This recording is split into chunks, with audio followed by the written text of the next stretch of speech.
আসসালামু আলাইকুম, welcome back to my channel. সবাই কেমন আছেন? আশা করি সবাই খুব ভালো আছেন। আজ আমি আপনাদের সাথে শেয়ার করব আটা দিয়ে তৈরি প্রফেশনাল প্লেন কেক রেসিপি। আর এই কেকের ব্যাটারটা তৈরি করব আমি ব্লেন্ডারে। কেক তৈরি করার জন্য প্রথমে শুকনো উপকরণগুলো চেলে নিব। নিয়ে নিচ্ছে 1 কাপ আটা, 2 চামচ গুঁড়া দুধ, 1 চামচ বেকিং পাউডার, হাফ চামচ বেকিং সোডা, আর দিয়ে দিচ্ছি সামান্য পরিমাণ লবণ। আপনারা চাইলে লবণটাকে স্কিপ করতে পারেন। তো শুকনো উপকরণগুলো আমি চেলে নিব। চেলে নিয়ে হলে অবশিষ্ট অংশ, যেগুলো দানা দানা অংশগুলো, এগুলো ফেলে দিতে হবে। আমার শুকনো উপকরণগুলো চেলে নেওয়া শেষ।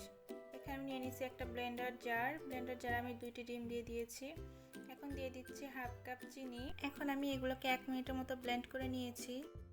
এখন দিয়ে দিচ্ছি 1/3 কাপ সয়াবিন তেল, আর দিয়ে দিচ্ছি 1/4 কাপ লিকুইড দুধ, 1 চামচ ভ্যানিলা এসেন্স। আবারও ব্লেন্ড করে নিব। আমার ব্লেন্ড করা শেষ, এখন ঢেলে নিচ্ছি। এখন ডিমের মিশ্রণের সাথে উপকরণগুলো দিয়ে দিব। আমি শুকনো উপকরণগুলো 2 ভাগে দিয়ে দিব, আপনারা চাইলে একবারও দিতে পারেন। এখন এগুলোকে খুব ভালোভাবে মিশিয়ে নিব ডিমের মিশ্রণের সাথে। এখানে আমি হ্যান্ড উইক্স দিয়ে মিশিয়ে নিচ্ছি, আপনারা চাইলে স্প্যাচুলা বা কাঁটা চামচ দিয়ে মিশিয়ে নিতে পারেন, আপনাদের যেভাবে সুবিধা। আমি দ্বিতীয়বারের মতো শুকনো উপকরণগুলো দিয়ে দিলাম। এখন আবারও হ্যান্ড উইক্স দিয়ে মিশিয়ে নিব। এখন দিয়ে দেবো 1 চামচ ভিনেগার। অবশ্যই ভিনেগারটা দেওয়ার চেষ্টা করবেন। ভিনেগারটা দিয়ে আবার খুব ভালোভাবে কেকের ব্যাটারটা মিশিয়ে নিব। আমার কেকের ব্যাটার রেডি। আমি আপনাদেরকে একটু ঘনত্ব দেখিয়ে দিচ্ছি। আমি এখানে আগে থেকে কেকের মোল্ড রেডি করে রেখেছিলাম, একটু অয়েল ব্রাশ করে সাদা কাগজ দিয়ে দিয়েছি। এখন মোল্ডে কেকের ব্যাটারটা ঢেলে দিচ্ছি। আমার মোল্ডে সবগুলো কেকের ব্যাটার ঢালা শেষ। এখন আমি একটি কাঠির সাহায্যে কেকের ব্যাটার থেকে বাবলগুলো বের করে দিচ্ছি। আপনারা চাইলে কেকের মোল্ডটাকে ট্যাপ করে নিতে পারেন। আমি চুলায় একটা হাঁড়ি বসিয়েছি, হাঁড়িটাকে আমি 5 মিনিটের মতো ফ্রি হিট করে নিয়েছি। এখন এখানে কিছু কাগজ দিয়ে দিচ্ছি।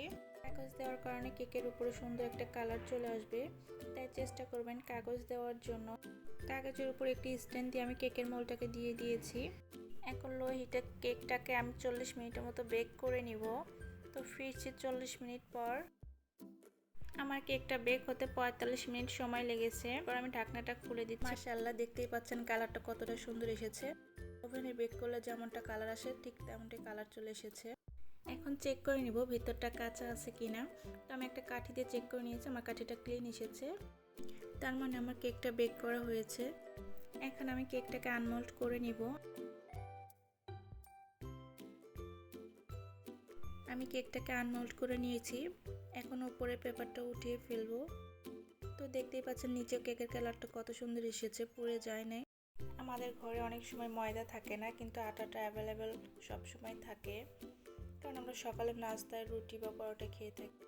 এখন কেক তৈরি করতে গেলে আর ময়দার প্রয়োজন হবে না, আটা দিয়ে তৈরি করে নিতে পারবেন কেক, যদি এই রেসিপিটা ফলো করে থাকে। তো আমি আপনাদেরকে একটু কেক কেটে দেখাই। দেখতেই পাচ্ছেন কেকটা কতটা সফট হয়েছে, একদম পারফেক্ট। যেভাবে আমরা ময়দা দিয়ে কেক তৈরি করি ঠিক তেমনটাই হয়েছে। আটা ব্যবহার করার কারণে কিন্তু এই কেকের টেস্টে কোনো প্রকার কমতি থাকবে না। দেখতেই পাচ্ছেন কেক কতটা সফট হয়েছে। তো এখন আমি আপনাদেরকে একটু ভেঙে দেখাই, তাহলেই বুঝতে পারবেন আটা দিয়ে এত সহজে পারফেক্ট কেক তৈরি করা যায়। এখন কেক তৈরি করতে আর ময়দার প্রয়োজন হবে না। তো ভিডিওটি ভালো লাগলে অবশ্যই লাইক, কমেন্ট, শেয়ার করবেন এবং সাবস্ক্রাইব করে আমার চ্যানেলের পাশেই থাকবেন। সবাইকে ধন্যবাদ ভিডিওটি এতক্ষণ দেখার জন্য।